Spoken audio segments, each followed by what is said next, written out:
The supper room at Aldenmuir House was lit by 30 candles, and Clara Fenwick stood at the far edge of it and watched a man she had learned not to trust cross the room toward the sideboard. She had been placed near the doors, as a companion ought to be placed, visible enough to be summoned, invisible enough to be ignored. Lady Maris Aldrin, whose household Clara served, was deep in conversation with the Austrian attaché at the far end of the table. Footmen moved with the trained silence of men who had been taught to be less present than furniture. The evening was formal. The company was titled, and no one in the room was watching her.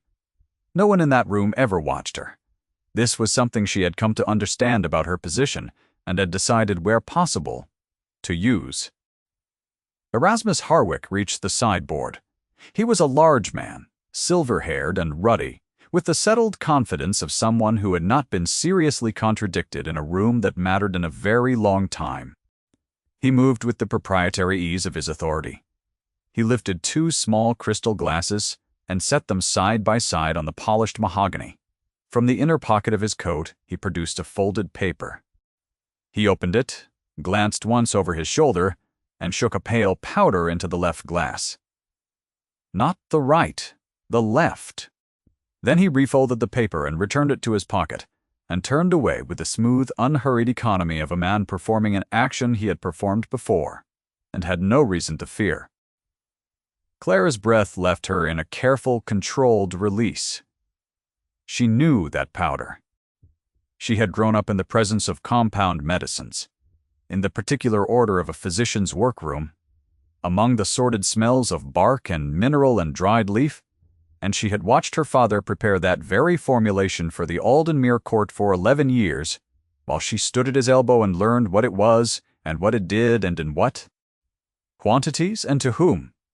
The compound in the left glass was a sedative preparation intended to ease a child's fever sleep. The left glass, she knew, was positioned at the place setting for young Prince Nicholas, 8 years old and fair-haired and slight of frame, who sat at his father's right hand, and was already leaning against the edge of the table, with the particular exhaustion of a child kept awake past his body's willingness. The right glass was the prince's. Clara watched Prince Leopold Aldrich of Aldenmuir reach without looking, his head turned toward his left, where Lord Caspar was saying something that required a reply, and his hand moved with the automatic confidence of a man who did not expect the thing he reached for to be wrong. And he lifted the left glass. He drank half of it. Clara put her hand flat against the wall behind her. Prince Leopold set the glass down and returned his attention to Lord Caspar. He had noticed nothing. Lord Caspar had noticed nothing. Harwick, from across the room, was accepting a glass of wine from a footman, and speaking pleasantly to the woman beside him. Young Nicholas, whose own glass sat untouched before him, was rubbing his left eye with his fist in the particular way of children who do not understand why the grown people have not yet decided to stop talking and go to bed. Clara stood very still and understood 2 things at once.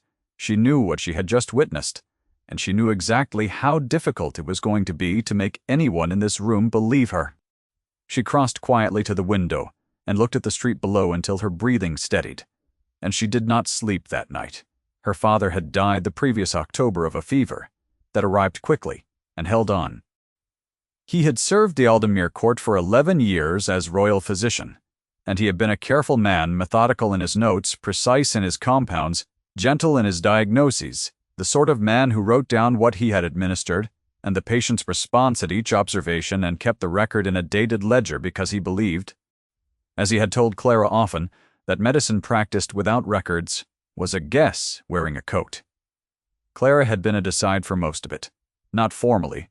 There was no formal way to be at a physician's side if one was a woman in England in 1812, no degree to be earned, no license to be held, no professional body that would have considered her application or her father's endorsement of her ability anything other than an eccentric private arrangement.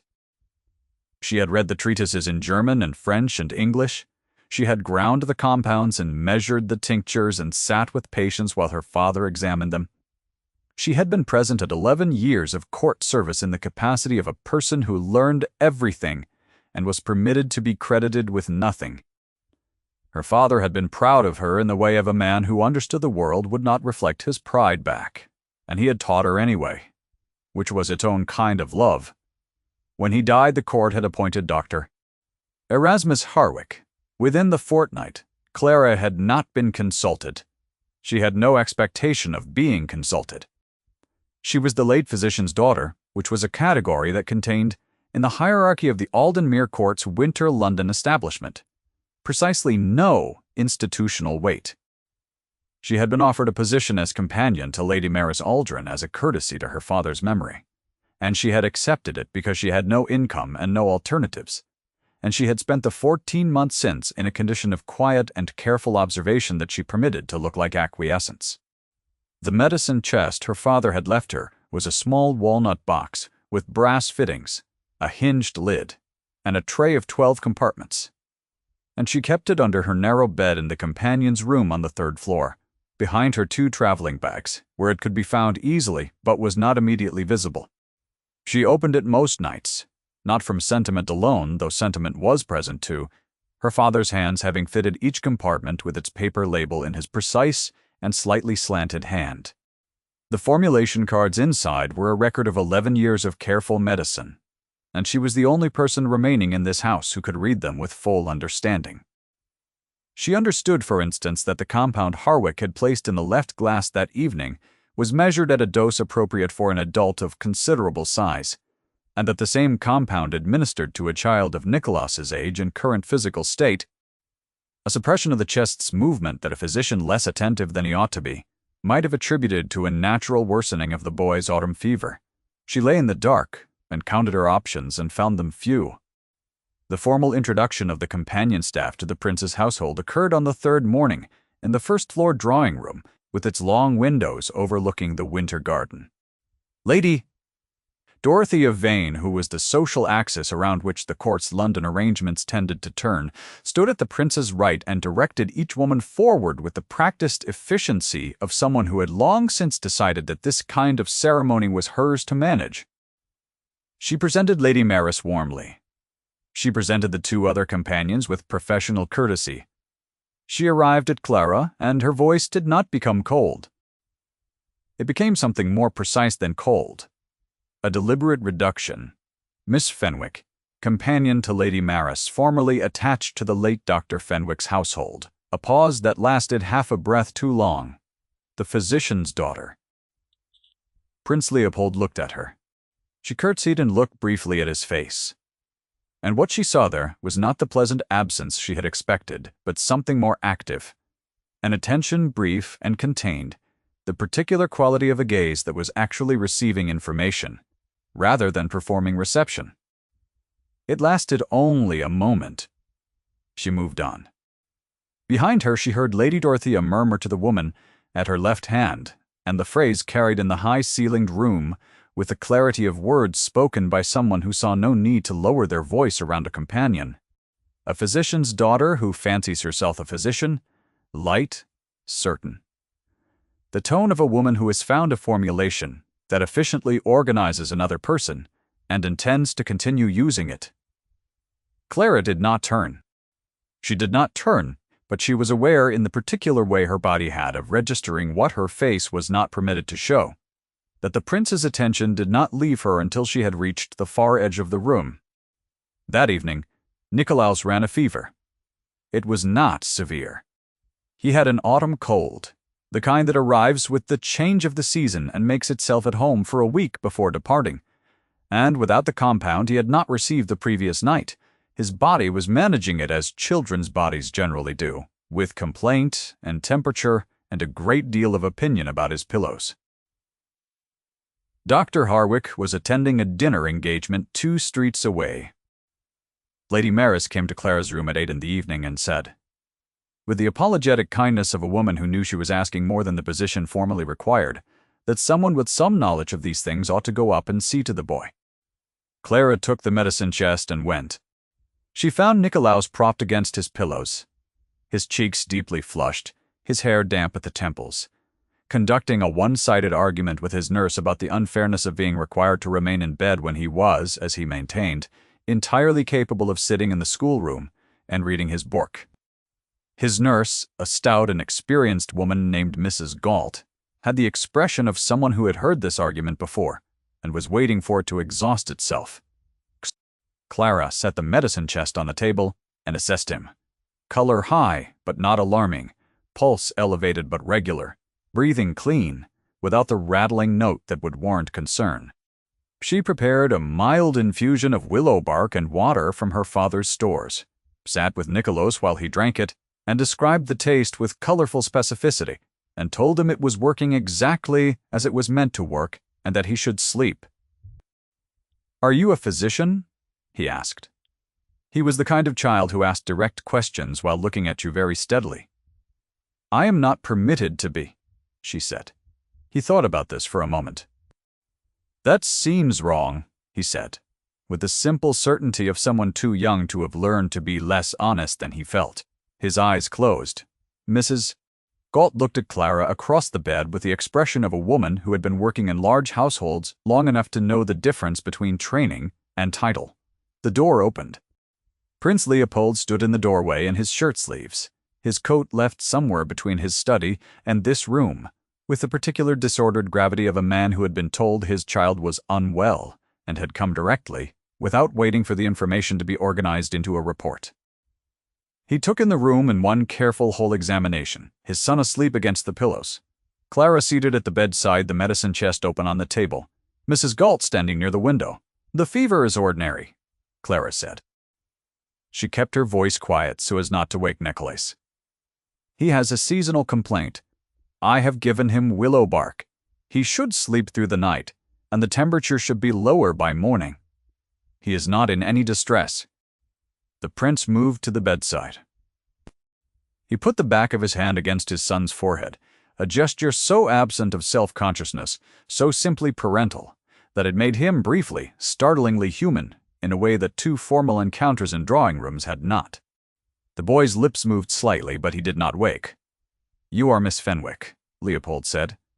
"Yes, Your Highness. Your father served this court for some years. 11 years. He looked at her then, not briefly, and the room was quiet enough that she could hear the fire settling in the grate. "He is cooler," Leopold said of his son. "He will be well by morning," she said. "I will look in again at midnight." He stayed a moment longer. He looked at the medicine chest, at the small paper labels in her father's handwriting visible on 2 of the compartments. Then he left, and the room breathed again. She checked Nicholas at midnight and found him sleeping easily, his temperature dropping toward ordinary. She wrote the observation in her notebook in the small, clear hand her father had insisted upon, alongside the time and the dose and the compound and the child's response, because her father had taught her that an unrecorded medicine is a medicine half administered. She was replacing the notebook in the chest when she heard footsteps in the corridor. Leopold appeared in the doorway again. He had not been to bed. He was still dressed, carrying a candle, and he looked at her and at the notebook and at the open medicine chest with the attentiveness of a man who had been thinking about something for several hours and had decided to act on it. "What are you writing?" he said. "A record of the midnight observation, time, the child's temperature, his breathing, any change in his color or pulse." Harwick does not maintain records of that kind. She looked at the candle flame rather than at him, and made a decision that felt like stepping off the last solid stair of a dark staircase into the dark below. "Your Highness," she said, "I need to tell you something. I want to be clear before I do so that I understand I have no formal standing to tell it, and that you may find the account unconvincing given its source. I ask only that you hear it and weigh it as you judge fit." He sat down. He sat in the wooden chair on the far side of the child's bed, set the candle on the table and folded his hands. "Tell me," he said. She told him about the supper room. She told him about the powder and the left glass and the position of the glasses and the weight of the dose against what a child of Nicholas's size could safely be given. She told him what the compound was and what it would have done.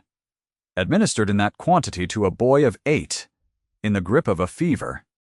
She told him she had said nothing in the moment because she had understood, with painful clarity, how the calculation of being believed would come out for a companion with no standing in a room containing Lord Caspar, Lady Dorothea, and the court-appointed physician. She told him there was a second matter, and she told him about the pattern she had observed across 14 months. There were the substituted compounds, the weights adjusted beyond what the established formulations required, the specific instances where a patient's complaint had been minimized in a way that produced, weeks or months later, a worsening that Harwick had then treated with increasing intervention. She had her father's records to compare against. She had her own observations, carefully noted. She had not spoken of any of it before this night, because she had made the same calculation each time and arrived at the same answer. Leopold listened. He did not interrupt her. He sat with his hands folded and his face in its habitual composed stillness, and he heard her without the particular quality of hearing that is actually waiting for the speaker to finish so that one can explain why they are mistaken. He simply listened. When she finished, the room was quiet. "You believe it was deliberate," he said. "Not an accusation. A man organizing what he had been told. I do not know the intention. I know the acts. The compound was what it was, the glass was positioned where it was positioned, and the person who placed it there knew the difference between the two glasses. What the intention was is not something I can testify to." He was quiet. Again. The fire had burned low, a soft orange pulse in the grate. Nicholas breathed in the deep, unhurried rhythm of a child's good sleep. "My wife died in the spring of last year," Leopold said. His voice was the same level voice it had been for the entirety of their conversation, but something in it was different now, a thinning that she recognized as a man allowing a weight he habitually distributed across his whole frame to rest in one specific place. "Harwick told me her complaints were nervous in nature. That what she needed was rest, and an absence of excitement and a calm disposition of mind." He stopped. He looked at the portrait above the mantelpiece, a young woman with dark eyes and a composed mouth, holding something in her hands that the painting's frame had chosen not to include. "She had asked me 3 times, across 3 months, to seek a second opinion. She said that she felt something was genuinely wrong, and that rest was not addressing it. I told her that Harwick was a man of long experience, and that I trusted his judgment." The muscle at his jaw tightened. She was not nervous. It was a condition of the lungs. "A physician in Vienna, consulted after the fact, told me it was manageable. That it had been manageable at the point when she first presented to Harwick with the complaint he dismissed." Clara looked at her father's formulation cards on the table and did not say she was sorry, because her father had taught her that sorry, placed at the wrong moment, closes the air in a room that needs to remain open for the thing being said. She waited. "You have records," Leopold said finally. The words came out with the steadiness of a man re-anchoring himself in the practical. "Your own records. For tonight, yes. And my father's formulation cards documenting 11 years of Aldenmere Court medications. I have marked the discrepancies between those formulations and Harwick's practice since his appointment. They are not formal medical documents. They are specific, and they are dated, and they are in my father's handwriting on one side and mine on the other." "Show me," he said. She spread 3 of her father's formulation cards on the edge of the bed in the candlelight. He leaned forward and read them with the careful deliberateness of a man who knew how to study a document. She watched the muscle at the hinge of his jaw tighten once and release. "The original ledger," he said. "Your father's primary record. I do not have it. It was in the archive rooms when I was reduced to companion. I was not permitted to remove it." "I know where it is," he said. "I will find it." He looked at her then, and what was in his face was not the blank courtesy that rank often applied to people of her station, but something older and more real than that, something she recognized as the expression of a man who has been wrong about something important and is in the early stages of understanding how wrong. The formal court dinner 2 evenings later brought Lord Caspar Aldrich in a notably confident spirits, the specific ease of a man who believed events were moving in his preferred direction. He was the prince's cousin, pleasant-mannered and socially accomplished, sandy-haired and personable in the way of men who have cultivated pleasantness as a professional instrument. He had made his position on Clara's presence in the Aldenmere household sufficiently clear across several encounters that it required no elaboration. He arranged himself at table beside Lady Dorothea, with the satisfaction of two people who have found a shared position and intend to hold it. When Lady Mara said warmly that Miss Fenwick had attended Nicolaus through his fever and that the child had recovered with notable speed, the table offered the polite, brief appreciation of people who have heard a piece of good news and consider it adequately addressed. Lord Caspar waited a suitable moment. "How fortunate," he said, to the woman beside him, but at a pitch that carried, "to have a physician's daughter who fancies herself a physician available to sit with the boy." His smile was entirely pleasant, though one does wonder at times what the proper physicians are appointed for. Lady Dorothea touched her fan to her palm in a gesture of minimal contained agreement. At the far end of the table, Harwick said nothing. He looked at Clara with his watery blue eyes and their practiced calculation, and she returned his gaze for exactly the length of time it took to understand that he had decided on a course of action and was not going to be dissuaded from it. The following morning he moved. He had spent the better part of an hour in Lord Caspar's private study and emerged with a document, cleanly written and formally constructed, addressed to the household council. It stated that Miss Clara Fenwick, companion, had made false representations to the prince regarding the administration of medicines, that she had overstepped her position in attending the young prince without authorization, and that her continued presence in the household posed a risk to the proper medical care of Prince Nicholas. The document cited her lack of any formal qualification and her unauthorized access to the prince's private apartments. It was a careful document. Clara sat in Lady Maris's sitting room while Lady Maris read it aloud, and she recognized its careful quality in the way she recognized a compound that had been precisely formulated to do a specific thing. It did not lie. It arranged the truth so that what she had done looked like presumption rather than knowledge, and what she had reported looked like the overreach of a woman who did not know her place. It made no mention of what she had seen at the sideboard. It made no mention of formulation records or doses or the left glass. "I am required to convey," Lady Maris said, folding the paper with the unhappiness of a woman who liked Clara and did not like this situation, "that you will be asked to address the household council tomorrow morning." "I understand," Clara said. Harwick came to her room that night.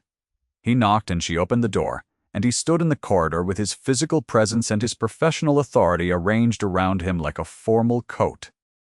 He was not a man who needed to raise his voice. He had spent a career in the understanding that his position did the necessary work. "He is," he said pleasantly. "I have no personal ill will toward you. Your father was a methodical and careful man, and I speak of him with respect. I think, however, that you understand that the account you have given the prince is likely to cause considerable distress to this household, and to yourself, for a return that is unlikely to be what you imagine." He looked past her at the medicine chest under the bed. "Were you to clarify to the council that what you described was an honest error of perception made in a difficult light, I believe the document could be withdrawn. You would keep your position. Lady Maris would keep her companion." A pause. "The choice naturally is yours. I do hope you will consider what your situation actually allows you to do." She looked at him steadily for the length of time it took to be certain she was composed. "Thank you, Dr. Harwick," she said. "I understand your position entirely." She closed the door. She sat on the edge of her bed and placed her hands flat on her knees and breathed through her nose in the deliberate, measured way her father had taught her, for the moments when a diagnosis was frightening, and she needed her hands to be steadier than her feelings. The thread had been issued without the word threat appearing anywhere in it. That was its craft.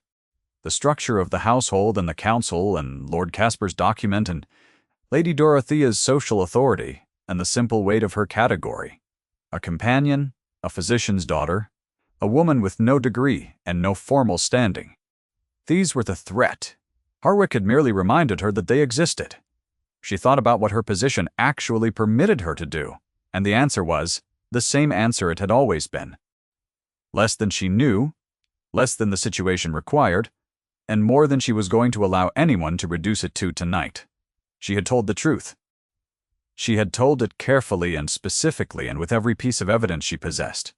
And she had told it to a man who had sat down in a cold room at midnight and said, "Tell me," and meant it. What happened next was not something she could control by worrying at it. She had been trained by her father to treat the things she could do and the things she could not as two separate lists, and to attend to the first list with every tool available to her, and to release the second list as cleanly as possible, because the second list had never in her experience been improved by the addition of sleeplessness. She was frightened, that was also true, and she allowed it to be true for the length of time it took to be precisely honest about it, and then she placed it on the second list. She opened the medicine chest and looked at her father's handwriting. She thought about the copy she had made 3 weeks ago, after she had understood where things were moving.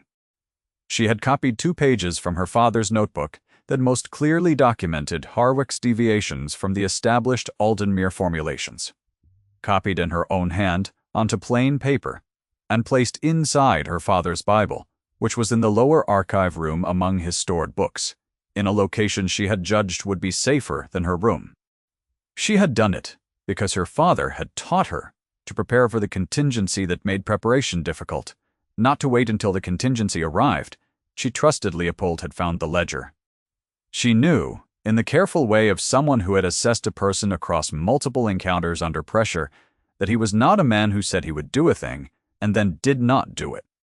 The council assembled at 10 in the morning in the formal reception hall on the ground floor, where the marble flooring and the coffered ceiling gave every word spoken an additional weight, as if the room understood it was designed for occasions of consequence.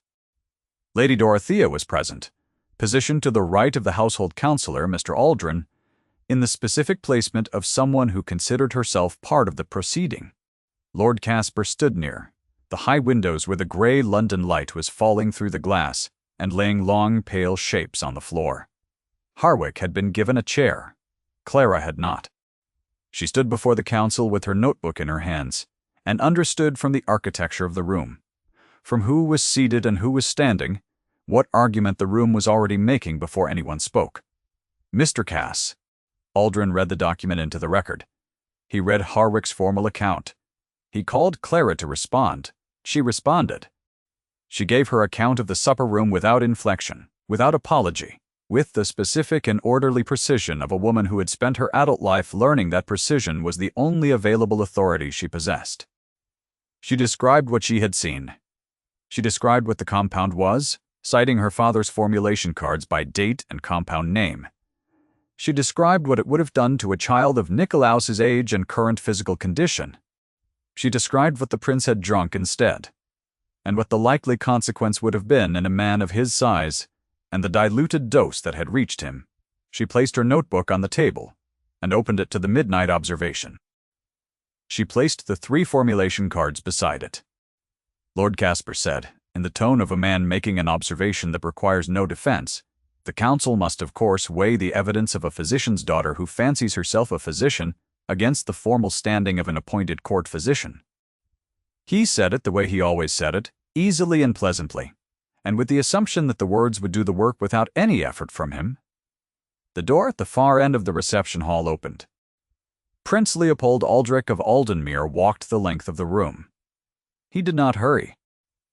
He walked at his own pace, which was the particular unhurried pace of a man who understands that the room will wait for him, because the room has always waited for him, and that there is no theatrical value in moving faster than he intends to move. The room did wait. Every head turned. Lord Caspar's expression remained pleasant in its surface, but his posture shifted in a small, involuntary tightening, a recalculation.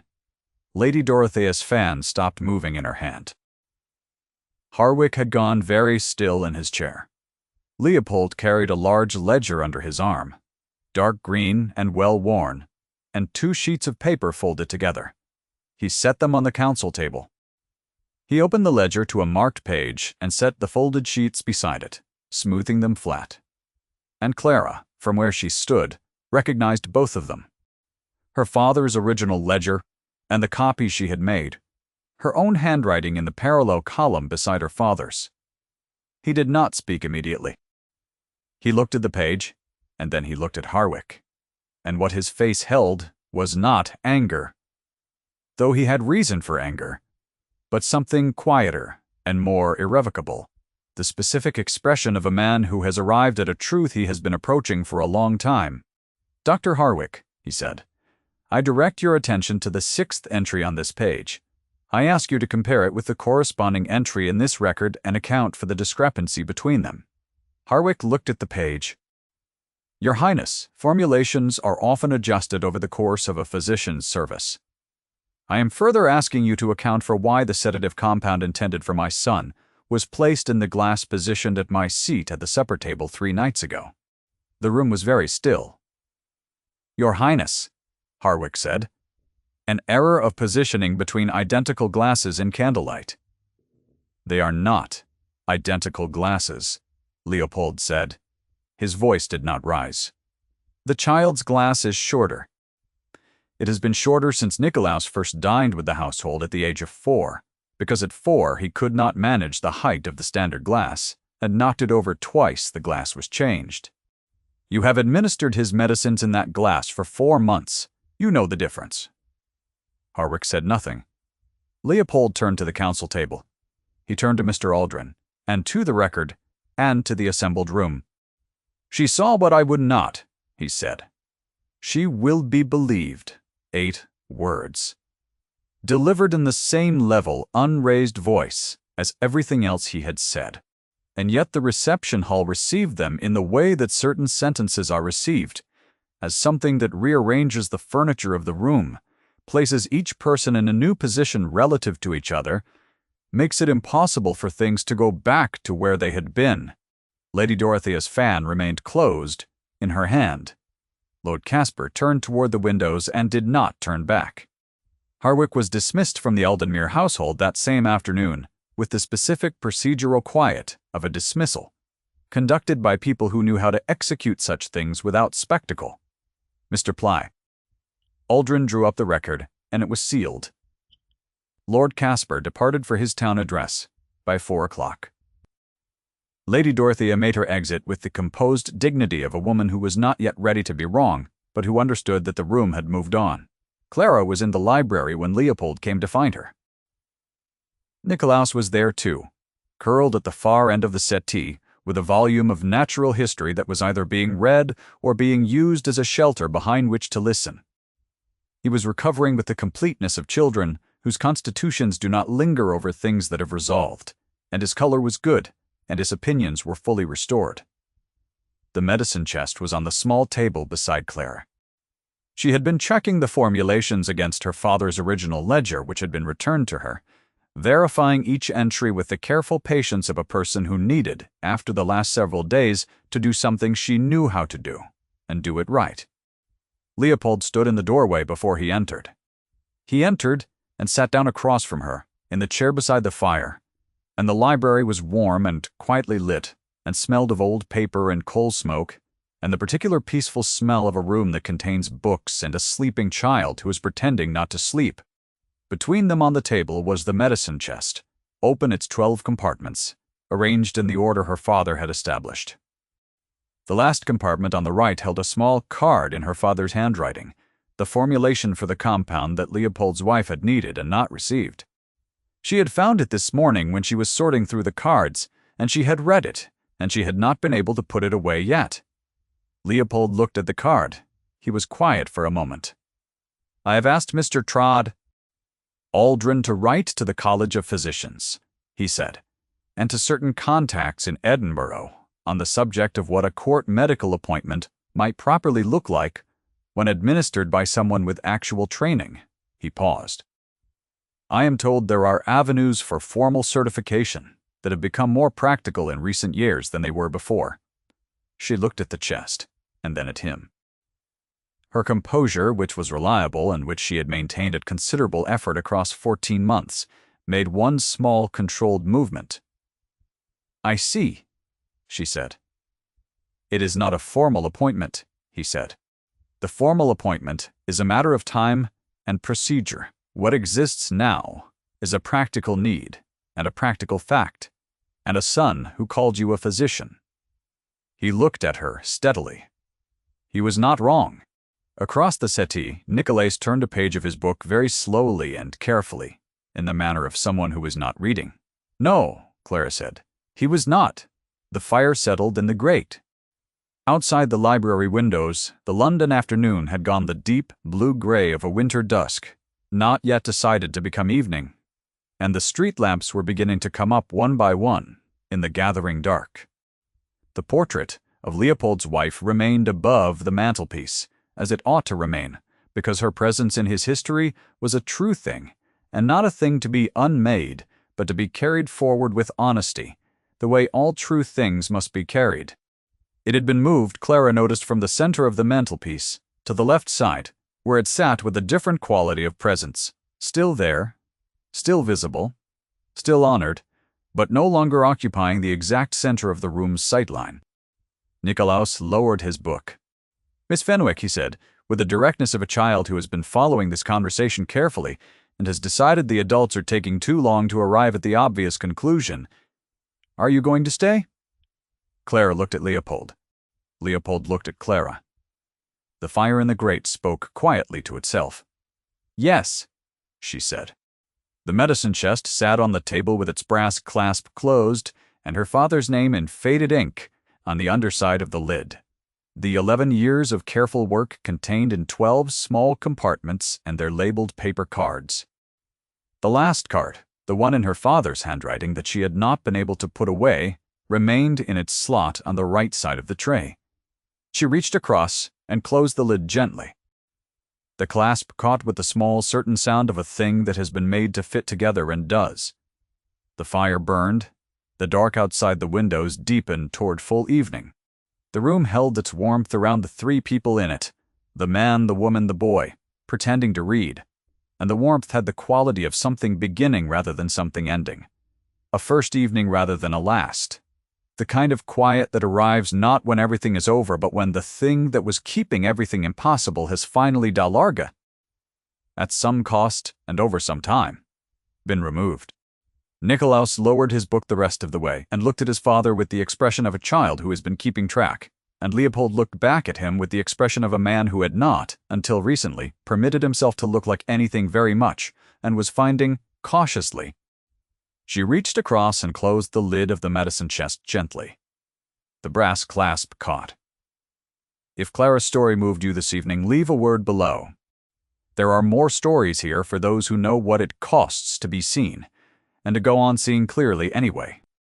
The chest sat on that table through the winter and into the spring that followed it, in a room that had become, by small and careful degrees, entirely her own.